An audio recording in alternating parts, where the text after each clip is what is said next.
صہیونی فوج کی ایک بار پھر امدادی کیمپ پر فائرنگ، 20 فلسطینی زخمی، صبح سے جاری حملوں میں مزید 28 فلسطینی شہید۔ شمالی غزہ کا آخری اسپتال العودہ بھی غیر فعال، تمام مریضوں کو منتقل کر دیا گیا۔ امداد تقسیم کرنے کی امریکی اسرائیلی اسکیم ناکامی سے دوچار۔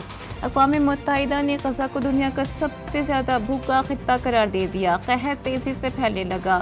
کریم ابو سالم کراسنگ پر 600 امدادی ٹرک داخلے کے منتظر، اسرائیل کا اجازت دینے سے انکار۔ حماس نے جنگ بندی کی امریکی تجاویز اسرائیلی موقف کی عکاس قرار دیتے ہوئے مسترد کر دیں۔ حماس رہنما سمی ابو زہری نے کہا ہے کہ امریکی تجاویز کا مطلب قتل اور قحط کو جاری رکھنا ہے۔ یہ معاہدہ ہمارے لوگوں کے کسی بھی مطالبے کو پورا نہیں کرتا۔ وائٹ ہاؤس کی ترجمان کیرولین لیوٹس نے دعویٰ کیا ہے کہ اسرائیل نے امریکی تجاویز پر دستخط کر دیے۔ امریکی ایلچی اسٹیو وٹکوف کی تجاویز میں 60 روزہ جنگ بندی، 10 اسرائیلی قیدیوں کی رہائی اور 18 لاشوں کی واپسی شامل ہے۔ مستقل جنگ بندی اور اسرائیل کے فوجی انخلا کا کوئی ذکر نہیں۔ کراچی میں سورج کے مزاج گرم، نظام زندگی درہم برہم، پارہ 39 ڈگری کو چھو گیا، شدت 41 ڈگری محسوس کی گئی۔ تپتی دھوپ اور شدید گرمی نے شہریوں کو بحال کر دیا۔ لاہور میں پارہ 42 ڈگری تک جا پہنچا، تربت اور دادو میں پارہ 47 ڈگری کو چھو گیا۔ حیدرآباد 45، سکھر، ملتان 44، فیصل آباد اور سرگودا میں درجہ حرارت 43 ڈگری سینٹی گریڈ ریکارڈ۔ طبی ماہرین کا شہریوں کو بلا ضرورت گھروں سے نہ نکلنے کا مشورہ۔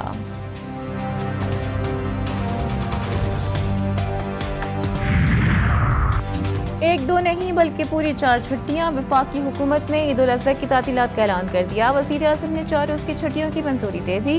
ملک بھر میں جمعہ 6 جون سے پیر 9 جون تک عید کی تعطیلات رہیں گی۔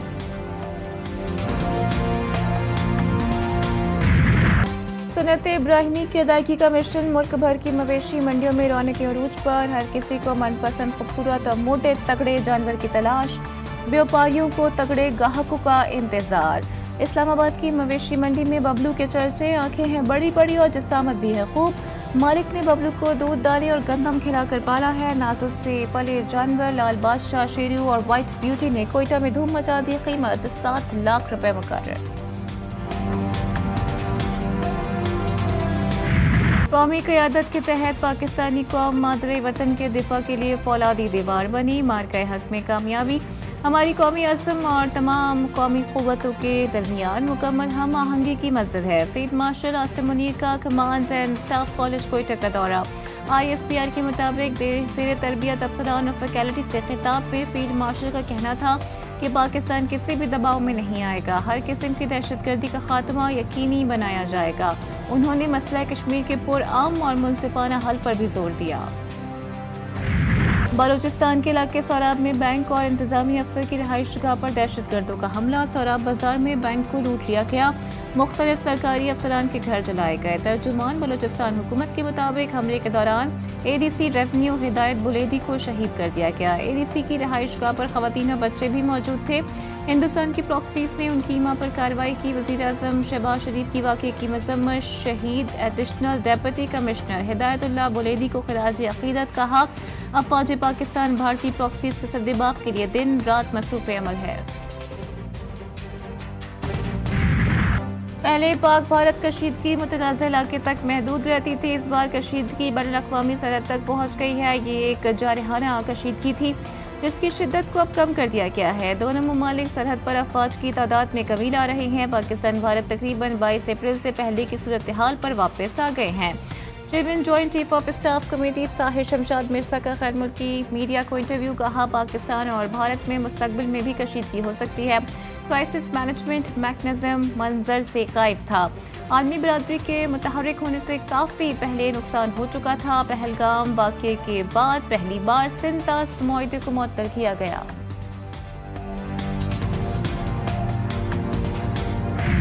India's unilateral and illegal decisions to hold in abeyance the Indus Water Treaty, which governs the sharing of the Indus Basin's water, is deeply regrettable.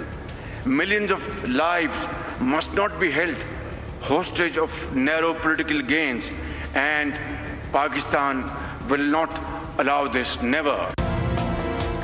Pakistan اپنے حصے کے پانی پر کوئی سمجھوتا نہیں کرے گا، وزیر اعظم شہباز شریف نے واضح کر دیا۔ گلیشیئرز کے تحفظ پر عالمی کانفرنس سے خطاب میں بھارت کے سینتاس معاہدے کو یک طرفہ طور پر معطل کرنے کی مذمت۔ شہباز شریف نے کہا کہ کروڑوں انسانوں کی زندگیوں کو تنگ نظر سیاسی مقاصد کے لیے یرغمال نہیں بنایا جا سکتا۔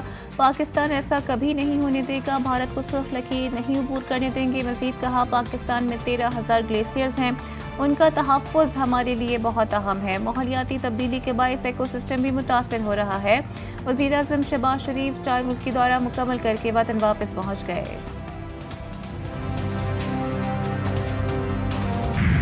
پہلی بار سچ بول اٹھی مودی سرکار، بھارت نے پاکستان نے بھارتی فضائیہ کے 5 طیارے مار گرائے۔ بی جے پی کے سینئر رہنما سبرامنیم سوامی کا اعتراف، مودی سے 5 طیارے گرنے پر سوال بھی اٹھا دیا۔ کہا چائنا کے طیارے بہترین جبکہ فرانس کے طیارے اچھے نہیں تھے۔ مودی کے ہوتے ہوئے طیارے گرنے کے معاملے پر تحقیقات اور بات چیت ممکن نہیں۔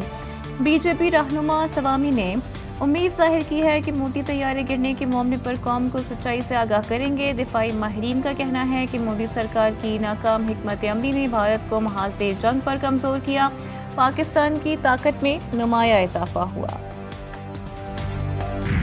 مسئلہ کشمیر کشمیری عوام کی امنگوں کے مطابق حل ہونا چاہیے۔ وزیر خارجہ اسحاق ڈار کہتے ہیں کہ IOMED کے قیام سے متعلق کنونشن میں نمائندگی باعث فخر ہے۔ نائب وزیر اعظم کی ثالثی کے لیے عالمی تنظیم کی تجویز پر چین کے وژن کی تعریف، چین کو تقریب کی میزبانی کرنے پر دلی مبارکباد پیش کی۔ وزیر خارجہ اسحاق ڈار سے ہانگ کانگ کے چیف ایگزیکٹو کی ملاقات، عالمی ادارہ برائے ثالثی کے قیام پر مبارکباد پیش کی۔ ترجمان دفتر خارجہ کے مطابق وزیر خارجہ نے ہانگ کانگ کو عالمی رابطے کا مرکز قرار دیا، ہانگ کانگ کی ترقی میں ایک ملک دو نظام کی پالیسی کی تعریف کی۔ ملاقات میں دونوں ممالک کے درمیان تعلقات کو مزید فروغ دینے پر بھی اتفاق ہوا۔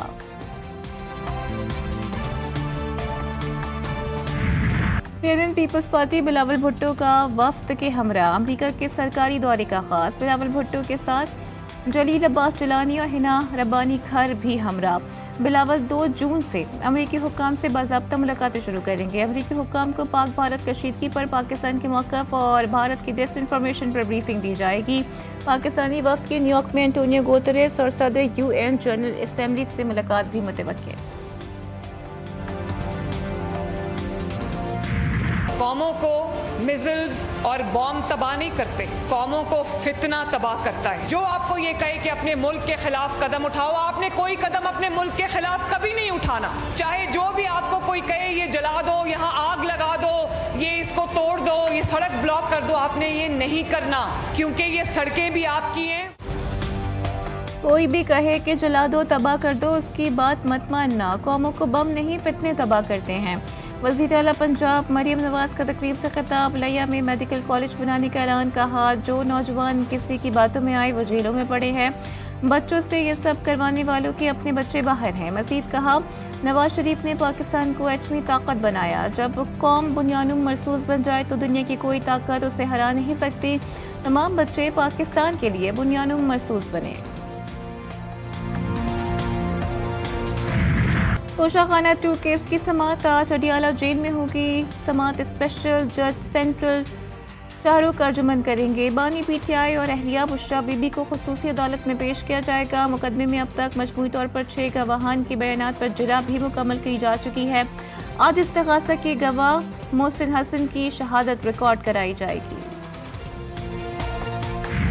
9 مئی کیس میں اسلام آباد کی ATC کا بڑا فیصلہ، جج طاہر عباس سپرا نے تھانہ رمنا کو جلانے اور توڑ پھوڑ کرنے کا الزام ثابت ہونے پر PTI کے رکن قومی اسمبلی عبداللطیف سمیت 11 ملزمان کو 10 سال قید کی سزا سنا دی۔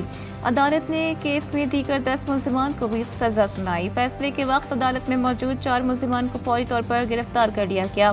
10 مئی 2023 کو اسلام آباد تھانہ رمنا میں مقدمہ درج کیا گیا تھا۔